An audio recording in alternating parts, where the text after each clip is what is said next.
The publication of Prince Harry's tell-all memoir, Spare, has left many wondering whether there is any hope for a reconciliation between the Duke of Sussex and his family.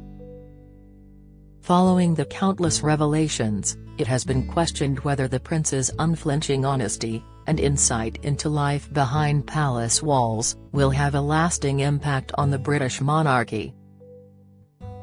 However, it has since been argued that the Duke's book has had the opposite effect, overshadowing and taking attention away from the deeper problem within the House of Windsor, one that could spell disaster for an age-old outfit. Clive Irving, author of The Last Queen and royal columnist at the Daily Beast, claimed the memoir is not in any way a threat to the royal family. He said, "In fact, I think the reverse. I think the book served to cover up what is really a much deeper problem for the whole family." Appearing on an episode of the Royally Obsessed podcast last week, Mr. Irving pondered how long the British monarchy might have in an ever-changing, ever-modernizing Britain. They're increasingly out of sync with what's going on in the country, and the mood of the country, and this particularly is a problem for the king. Standing over the precipice of an unknown future, King Charles III has been monarch for just over 5 months, having ascended the throne in September following the death of his mother, Queen Elizabeth II. The late Queen, who inherited the throne in 1953, was 25 at the time of her accession. Charles was 73. "What you see is a fairly old man," Mr. Irving said. In fact, Charles, at one point, said no one should be monarch after the age of 70. Has inherited this huge apparatus of the monarchy, all these palaces on the model that the Queen set for herself and couldn't be changed as long as the Queen was alive, because it seemed part of her and she was very, very popular. Charles is almost standing over the edge of the precipice, looking down to a completely unknown future for both the monarchy and the country. The 8 controversial details of King Charles' coronation that risk public backlash. King Charles' coronation will take place on May 6, but the event has already become the subject of controversy. From the cost of the day to the invitations of Prince Harry and Meghan Markle, Express. Co.uk rounds up 8 controversial details of the occasion. Given his age, Charles has been described as a transitional monarch, holding the top position between the lengthy reign of his mother and the accession of his eldest son, Prince William. In the years before Queen Elizabeth's death, polling suggested that British citizens preferred the idea of William becoming king instead of Charles.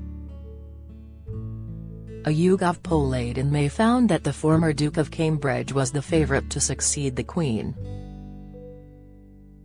Another poll found that only 32% of Britons thought Charles would do a good job as king, comparatively low to the 77% who said William would do a good job.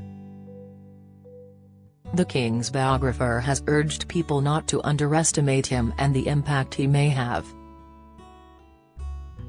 Speaking on an episode of podcast Royal in November, Christopher Anderson said, "I think one mistake people make is to assume he, Charles, is going to be a placeholder for William, that he's going to keep the throne warm as it were. He is going to be an activist and he's going to leave his mark on history. He has waited so long for this moment.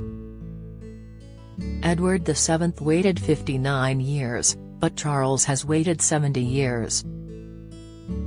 Mr. Irving, however, argued the king is yet to establish himself, saying the uncertainty surrounding the monarchy's future is all coming to a head with the approach of the coronation.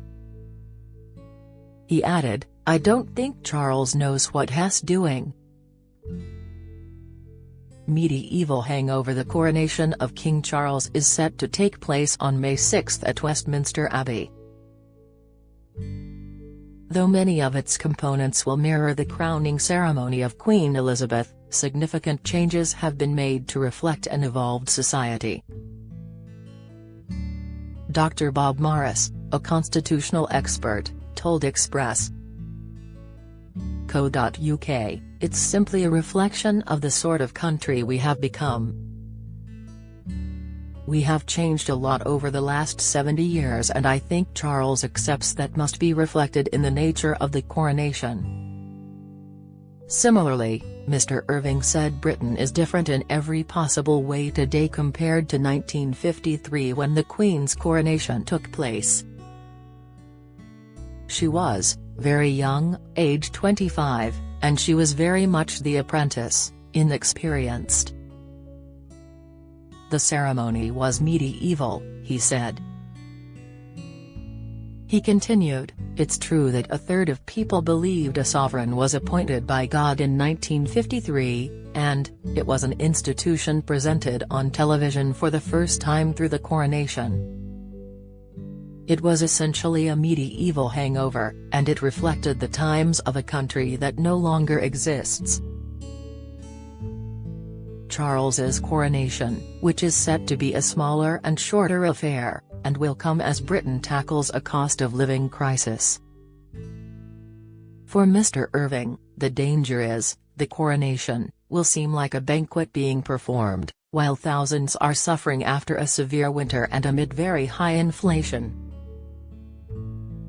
He said, "The amount of money given to run the monarchy has gone from £13 million to £86 million, so there is an enormous inequity and disparity between the level of life lived by a king and ordinary citizens."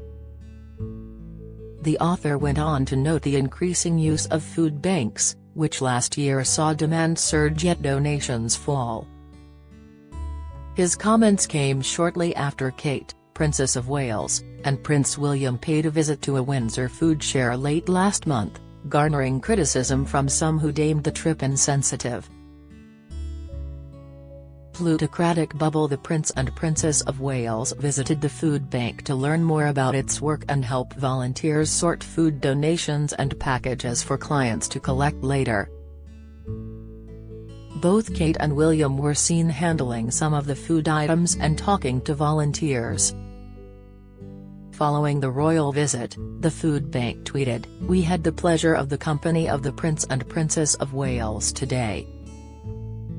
They came to visit the volunteers, to hear about what we do at Windsor Food Share and to help volunteer. They really are welcome back anytime, as they were most certainly a help, not a hindrance."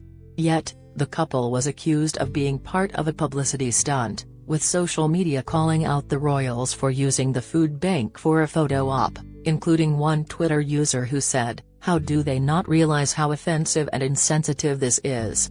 Multimillionaires funded by the public visiting a food bank. It's obscene." Another added, "Worth noting that while Kate and William brought an army of PR types, photographers, security, etc.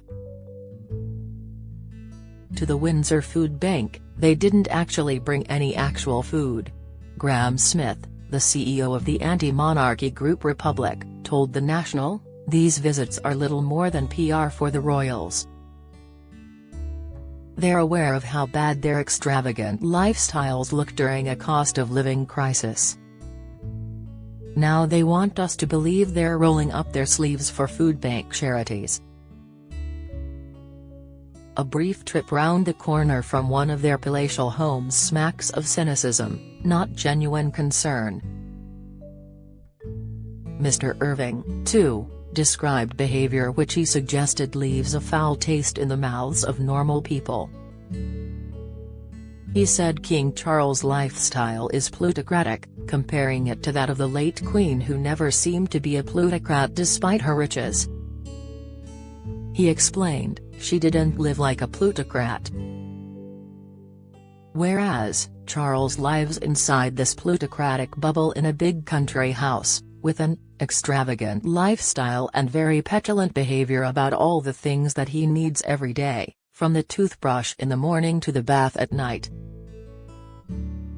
Charles was reportedly nicknamed the Pampered Prince by his staff at Clarence House, and details of his lavish lifestyle were revealed in the 2015 Amazon Prime documentary, Serving the Royals, inside the firm. Paul Burrell, who served as a butler to the late Queen and Diana, Princess of Wales, claimed the King's staff are given particular instructions when tasked with caring for him, from ironing his shoelaces to putting toothpaste on his toothbrush. The former butler said the King had everything done for him, adding, "His pajamas are pressed every morning, his shoelaces are pressed flat with an iron, the bath plug has to be in a certain position, and the water temperature has to be just tepid, in a bathtub filled only half full." Charles even has his valets squeeze 1 inch of toothpaste onto his toothbrush every morning, according to Mr. Burrell. Charles's greatest threat. Both Dr. Morris and Mr. Irving pointed out the abundance of information the public has about Charles' life as an additional problem for the King, comparing it to the late Queen's mystique and ability to be completely unknowable. Charles to break silence on Harry and Meghan in Christmas speech with no hidden messages. King Charles III will break Buckingham Palace's silence on Prince Harry and Meghan Markle during his first ever Christmas speech, royal sources have claimed. The royal household has remained tight-lipped on the couple since their Netflix docuseries came out. What could the King say in the speech? Find out more here. Mr. Irving said, "Charles is completely known and we know every sordid detail of his background, the pluses and the minuses. And so the people will see that too. I don't think anyone in Britain at the moment even notices the existence of the King because they're too busy getting on with and dealing with their own lives, and the King isn't doing anything to make himself relevant to that." Similarly, Katie Nicholl, author of The New Royals, recounted interviewing constitutional historian Dr. Anna Whitelock, who identified the greatest threat to Charles' reign. She said, "The King has got the issue of keeping the United Kingdom united, which is really enormous and very, very important to him. I spoke to a very good constitutional historian, Dr. Anna Whitelock, and she said to me that she believed the greatest threat to Charles' reign was apathy and that people just simply wouldn't care." Charles also faces the challenge of maintaining support outside of the country. Several Commonwealth nations have indicated that there is an increased desire to separate themselves from the monarchy, with Republican sentiment reportedly bubbling in some areas, accelerated by the death of the Queen. Bubbling Republican sentiment. It has long been said that the Commonwealth realms within the Caribbean are intent on cutting constitutional ties with Britain.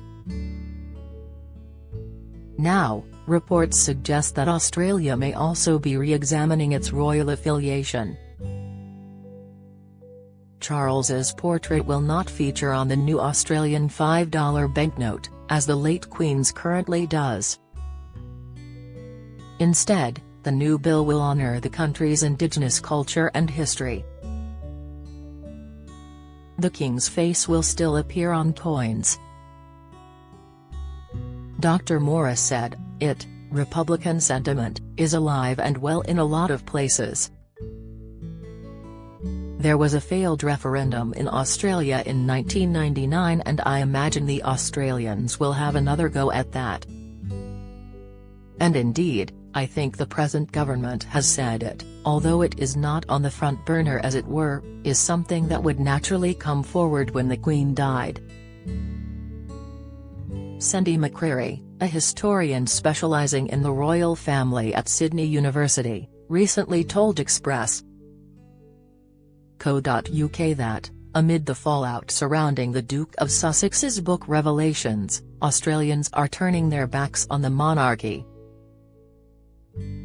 Moreover, a new poll suggested there has been a rise in Republican sentiment since the publication of Spare, with some participants admitting to being influenced by Harry and his wife Meghan Markle's recent claims.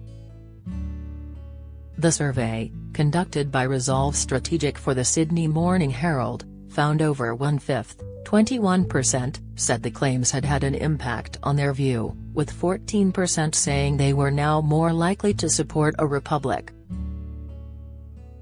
7% said they were less likely to do so. When asked whether he thought King Charles is up to the task of addressing the royal family's past role in colonialism and slavery, Mr. Irving said, "I don't think he's got that message. And in fact, I think the people around him, the courtiers who are very powerful in this situation, the people who run the machine on a daily basis, are a generation who don't believe in the concept of reparations." He continued, "I think it was a big shock when William and Kate went to the Caribbean and suddenly started hearing the word reparations." However, Russell Myers, royal editor at the Daily Mirror, argued that there is huge support for the monarchy in places like Australia and New Zealand, rubbishing the idea that the countries want to part ways with their royal histories. Speaking on last week's episode of Pod Save the Queen, he recalled personal conversations he had with the King during his 2021 visit to Barbados for the Republican handover ceremony. Charles reportedly told Mr. Myers, "We're not here to be rulers. We're here to be partners."